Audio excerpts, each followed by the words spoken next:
Alors, voici un exemple de l'utilisation de la droite de régression. Alors, on a un tableau qui représente la relation entre l'âge de différents anacondas élevés en captivité et leur longueur. Donc, l'âge de l'anaconda, la longueur, l'âge de l'anaconda étant X, la longueur étant Y. Un biologiste désire prédire l'âge d'un anaconda mesurant 7 mètres. Donc, on veut faire une prédiction. Il n'y a aucune autre information sur le serpent à l'aide de la méthode intuitive, dont évidemment, on ne le précisera pas dans l'examen. On veut prédire l'âge estimé de l'anaconda lorsqu'il mesure 7 mètres. Alors, la première étape, c'est de faire le nuage de points. Alors, le nuage de points est dessiné. On remarque ici qu'il y a une donnée qui est très éloignée des autres. Alors, on ne la considérera pas lorsqu'on va dessiner la droite de régression et lorsqu'on va calculer le coefficient de corrélation. Alors, une fois que le nuage de points est dessiné, la deuxième étape, c'est de dessiner la droite de régression dans le graphique et de calculer son équation. Alors, je vais dessiner une droite qui essaye de répartir les points à peu près égales de chaque côté. Donc, si je place ma droite environ ici, j'aurai environ 3 points de chaque côté. En plus, ma droite passe par 2 points du nuage de points. Alors, ça va être plus facile de calculer, étant donné que je n'aurai pas besoin d'estimer ces 2 points-là, vu étant donné qu'ils sont donnés dans le problème. Alors, ma droite de régression est dessinée. Maintenant, je vais aller trouver l'équation de ma droite, qui se trouve être la deuxième étape. Donc, deuxième étape, équation de la droite. Alors, mon équation à la forme y est égale à ax plus b, étant donné que je suis en présence d'une droite. Je vais aller repérer les 2 points que je vais utiliser. Alors, j'ai le point 3, 5 qui est ici et le point 8, 9 qui est ici. Je vais identifier mon x1, y1 et mon x2, y2 pour pouvoir effectuer le calcul de mon a. Alors, je commence par trouver mon a en faisant y2 moins y1 sur x2 moins x1, c'est-à-dire 9 moins 5 sur 8 moins 3. En calculant en haut, j'obtiens 4, 9 moins 5, 8 moins 3 qui va me donner 5. Alors, j'ai un A, donc un taux de variation de 4 cinquièmes. Je peux aussi faire 4 divisé par 5 pour le mettre en nombre décimal. 4 divisé par 5 qui va me donner 0,8 en nombre décimal. Alors, une fois que j'ai trouvé mon A, je vais trouver mon B. Alors, je prends ma règle et je remplace le A que j'ai trouvé 0,8 et un des 2 points, n'importe lequel que ce soit 3, 5 ou 8, 9 dans ma règle. Alors, j'ai Y, je vais prendre le 3, 5, donc mon Y qui vaut 5. Alors, mon A qui vaut 0,8, mon X qui vaut 3.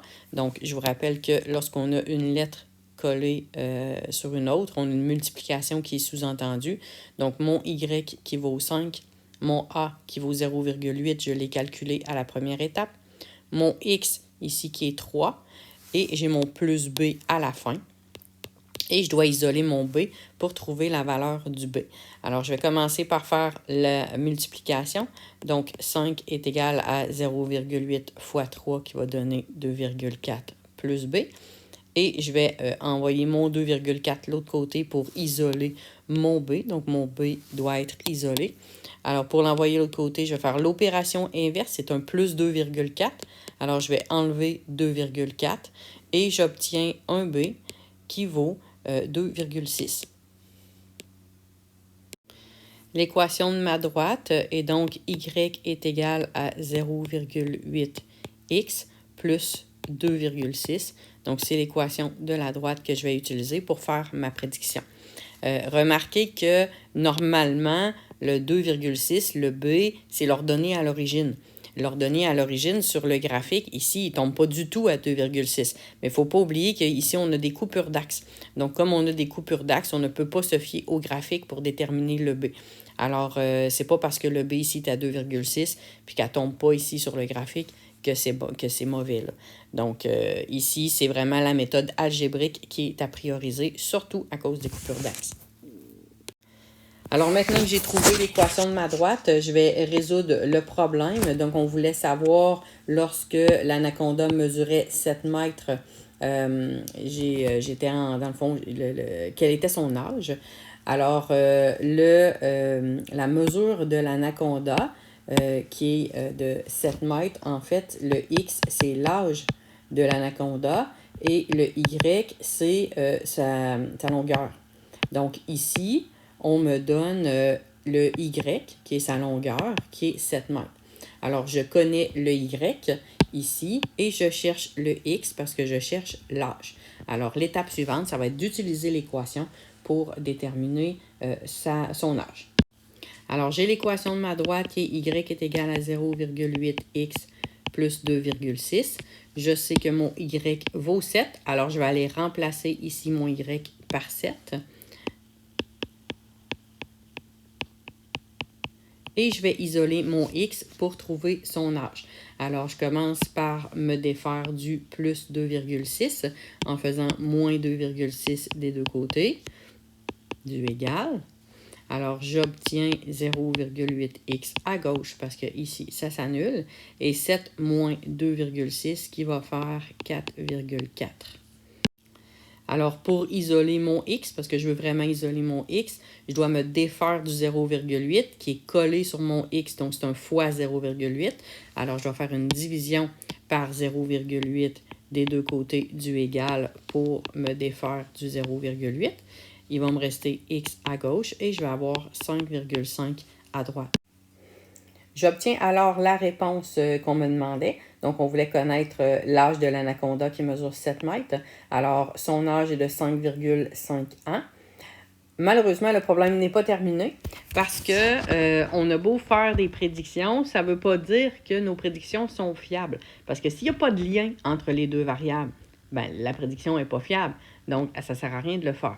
Alors, même si ce n'est pas demandé dans le problème, il faut absolument terminer par calculer le coefficient de corrélation qui va nous permettre de dire si la prédiction elle est fiable ou pas. Alors, même si ce n'est pas demandé dans le problème, on le fait. Alors, la quatrième étape, ça va être de calculer le coefficient de corrélation. Alors, je vais d'abord aller faire mon rectangle dans le nuage de points. Une fois que mon rectangle est dessiné, je mesure ma longueur et ma largeur. Donc ici, j'ai une longueur de 6,1 cm et une largeur de 2,4 cm. Si vous le prenez en millimètres, 61 mm et 24 mm. Ensuite, j'applique ma formule. Donc, mon coefficient de corrélation va être à peu près égal. C'est une droite qui monte, donc c'est un coefficient qui est positif.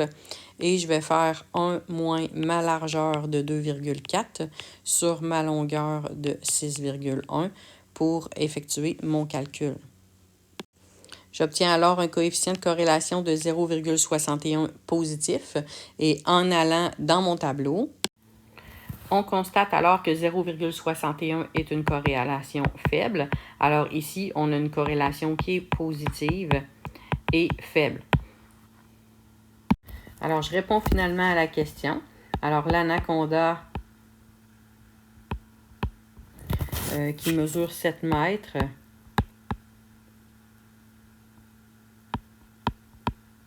devrait avoir 5,5 ans environ.